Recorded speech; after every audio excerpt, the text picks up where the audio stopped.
আসসালামু আলাইকুম প্রিয় বন্ধুরা, প্রিয় শ্রোতা, নিশ্চয়ই আপনারা সবাই ভালো আছেন। এই যে দেখেন একজন সার্জেন্ট, উনি হচ্ছে টিআই।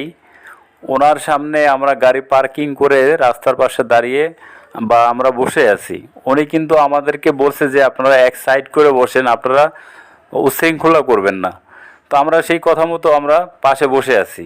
কিন্তু এমন এমন জায়গায় দেখা যায় যে উনি তো টিআই, যে এমনি যে ট্রাফিক যে থাকে, শুধু ট্রাফিক, সে কিন্তু আমাদেরকে দূর দূর করে তাড়িয়ে দেয়। কিন্তু উনি আমাদেরকে তাড়িয়ে দেয়নি, কারণ উনি তো বুঝে। আর আমাদেরও কিছু দোষ আছে, আমরা দেখা যাচ্ছে যে রাস্তার মাঝখানে বা যেখানে জ্যাম বেশি সেখানে আমরা দাঁড়িয়ে থাকি। আমরা যদি সাইড করে সুন্দরভাবে এক কোনায় আমরা দাঁড়িয়ে থাকি, তাহলে পুলিশেরও সমস্যা হবে না আর আমাদেরও সমস্যা হবে না। তো এরপরে চলে আসলাম বাসাবো টেম্পো স্ট্যান্ডের পাশে, মানে বাসাবো ব্রিজের ঢালে। দেখেন এইখান থেকে চোখ যত দূরে যায় তত দূরেই শুধু এই বাইক দেখা যায়। মানে আপনারা যদি একটু ফলো করে দেখেন ভালো করে, যত দূরে তাকাবেন এক সিরিয়াল দিয়ে বসে আছে বাইকার ভাইয়েরা।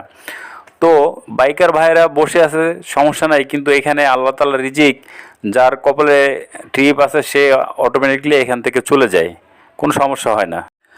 এখন যে দৃশ্যটি আপনারা দেখতে পাচ্ছেন, এটা হচ্ছে মহাখালী বাস টার্মিনাল। এই টার্মিনালে এখানে আসলে আপনারা যদি এক যাত্রী নেন বা এখানে যদি গাড়ি পার্কিং করেন, তাহলে সেক্ষেত্রে দায়িত্ব কর্মরত যে যারা দায়িত্ব পালন করেন, তারা এখান থেকে 10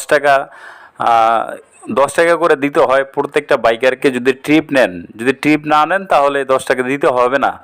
কিন্তু অন্য অন্য জায়গায় জুলুম করা হয়, অন্য অন্য জায়গায় মানে এলাকার লোকেরা টাকা নিয়ে থাকে বা চাঁদা নিয়ে থাকে। কিন্তু এটা হচ্ছে একটা স্ট্যান্ড, এটা হচ্ছে মহাখালী বাস টার্মিনাল। এখানে তারা ইজারা নিয়েছে, ইজারা বুঝেন, আপনারা তো বুঝেন, এখানে অবশ্যই 10 টাকা করে দিতেই হবে, কারণ এটা তো একটা বাস স্ট্যান্ড। এখানে যদি 10 টাকা করে না দেওয়া হয়, তাহলে উপর থেকে কর্মকর্তার ওনাদের উপর একটা চাপ আসে। কারণ এটা যেহেতু একটা স্ট্যান্ড, যেহেতু একটা ইজারা নিয়েছে, ইজারা টাকাটা তো উঠাতে হবে। সেক্ষেত্রে এখান থেকে সিএনজি বা বাইক বা যে যানবাহন আসে সেখান থেকে তারা এখান থেকে ইজারা নেয়, কিন্তু এটা কিন্তু চাঁদা বলে না।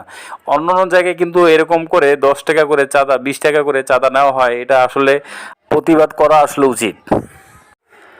মহাখালী থেকে এখন চলে আসলাম আমরা গুলশান, যে পুলিশ প্লাজা বলে, সেই পুলিশ প্লাজার পাশে আমরা বাইকার যারা আছি, আমরা সিরিয়াল দিয়ে আমরা বসে আছি। এখান থেকে আমরা যখন অফিস ছুটি হবে, অফিস ছুটি হলে এখান থেকে প্রচুর পরিমাণ ট্রিপ পাওয়া যায়। আপনারা জানেন, যখন যেখানে অফিস আদালত থাকে সেখানে প্রচুর পরিমাণ ট্রিপ পাওয়া যায়। গুলশান 1, গুলশান 2, এবং এই যে পুলিশ প্লাজা দেখতে পাচ্ছেন, এই পুলিশ প্লাজায় প্রচুর পরিমাণ ট্রিপ পাওয়া যায়। এখানে আপনারা যারা বাইক রাইড শেয়ার করেন, যারা রাইডিং করেন, তারা অবশ্যই এই পুলিশ প্লাজার সামনে এসে দাঁড়াবেন।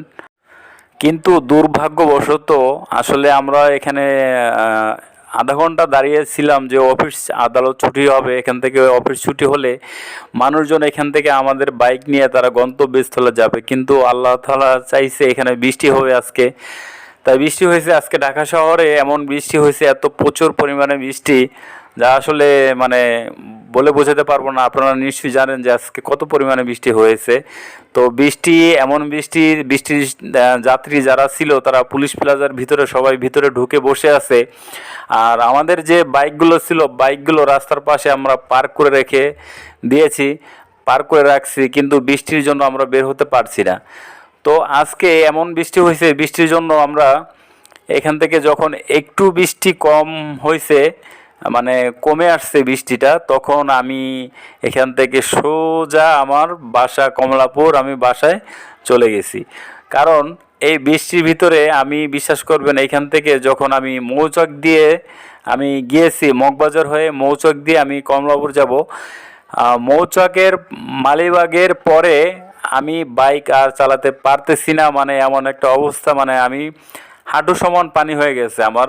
আমার বাইকের যে স্যালেন্সার পাইপ দিয়ে পানি ঢুকেছে, তো ব্রেক নষ্ট হয়ে গেছে, ব্রেক ধরতেছে না, তাই আমি বাসা চলে আসছি। বন্ধুরা, এই ছিল ভিডিও।